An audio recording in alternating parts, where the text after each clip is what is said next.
Do you swear or affirm under penalty of perjury that the testimony you're about to give is true and correct to the best of your knowledge, information, and belief?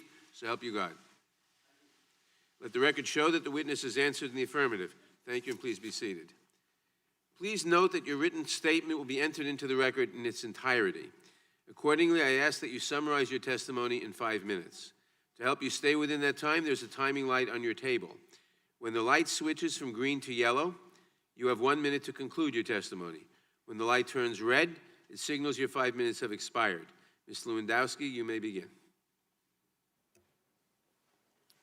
Chairman Nadler, Ranking Member Collins, and members of the committee, good afternoon. I'd like to start off by expressing my hope that today's hearing will be productive in revealing the truth, both to the committee and to the American people. For the record, and as you likely know, I have already testified before Congress on 3 separate occasions. I sat at length with the staff of the Special Counsel's Office. There, too, my time and answers were given freely and without hesitation. I think in one form or another, I've already answered questions for well over 20 hours. So now here I am before the House Judiciary Committee to answer the same questions again. Just last week, this committee, over the objections of the minority, unilaterally changed the rules to make this an impeachment proceeding, which is very unfair. However, in the spirit of cooperation, I am prepared to move forward today. I'd like to start by recounting the events that brought us to this point. My story of joining the Trump campaign, working through a historic election, and continuing to have the privilege to be part of the greatest political movement in our nation's history. I present this summary in the interest of truth and transparency to the American people, the very same reason and rationale that this committee offers as the basis for today's hearing. Growing up in a blue-collar, single-parent family in Lowell, Massachusetts, I learned the value of hard work. And that work ethic helped me to put myself through both college and graduate school, prior to becoming a congressional staffer and ultimately a certified peace officer in the state of New Hampshire. However, the world of politics was always a passion. And in January of 2015, Donald J. Trump, then a private citizen, hired me to help him explore a possible run for the presidency. It was an honor and a privilege to play a small part of such a historic campaign. The campaign started as a small group of individuals helping Mr. Trump to make the decision in June of 2015 to ride down the golden escalator and seek the Republican nomination for presidency of the United States. For more than a year, I served as campaign manager to then candidate Trump in his historic campaign, where I led a lean and dedicated operation that succeeded in helping him capture the Republican nomination. My job was simple: provide Mr. Trump with my best advice, spend his money like it was my own, and give him the support he needed to win. I also set long-term objectives and managed day-to-day decisions. I had the privilege, and it was a privilege, of helping transform the Trump campaign from a dedicated but small makeshift organization to a historical and unprecedented political juggernaut. And I am proud to say Mr. Trump won 38 primaries and caucuses and received more votes than any candidate in the history of the Republican Party, all while being outspent most of the way. The historic campaign helped Mr. Trump secure the Republican nomination and ultimately the presidency of the United States.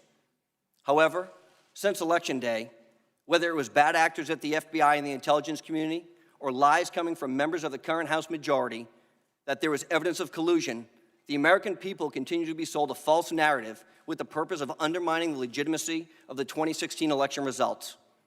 But no matter the size, campaigns are not always the most efficient organizations. And while you run in single congressional districts, just imagine what it's like to lead a national campaign that spans all 50 states of the Union.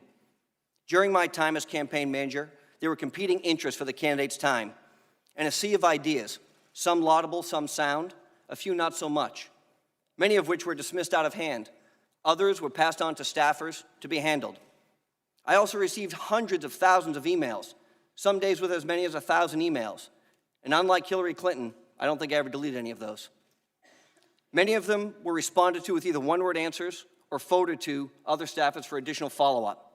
But throughout it all, and to the best of my recollection, I don't ever recall having any conversations with foreign entities, let alone any who were offering to help to manipulate the outcome of an election. As I've said publicly many times, anyone who attempted to illegally impact the outcome of an election should spend the rest of their life in jail. And let me stress this fact. During the 2016 election cycle, Mr. Trump held no elected position. He was not a government official. Rather, the Obama-Biden administration and the intelligence community, overseen by James Clapper, Jim Comey, and John Brennan, had the responsibility to the American people to ensure the integrity of the 2016 election.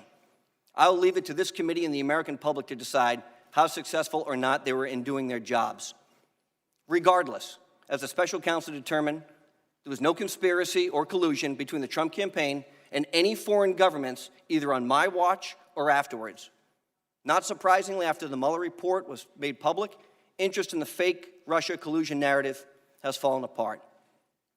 In conclusion, and it's sad to say, this country has spent over 3 years and $40 million taxpayer dollars on these investigations, and it's now clear that the investigation was populated by many Trump haters who had their own agenda to take down a duly elected president of the United States.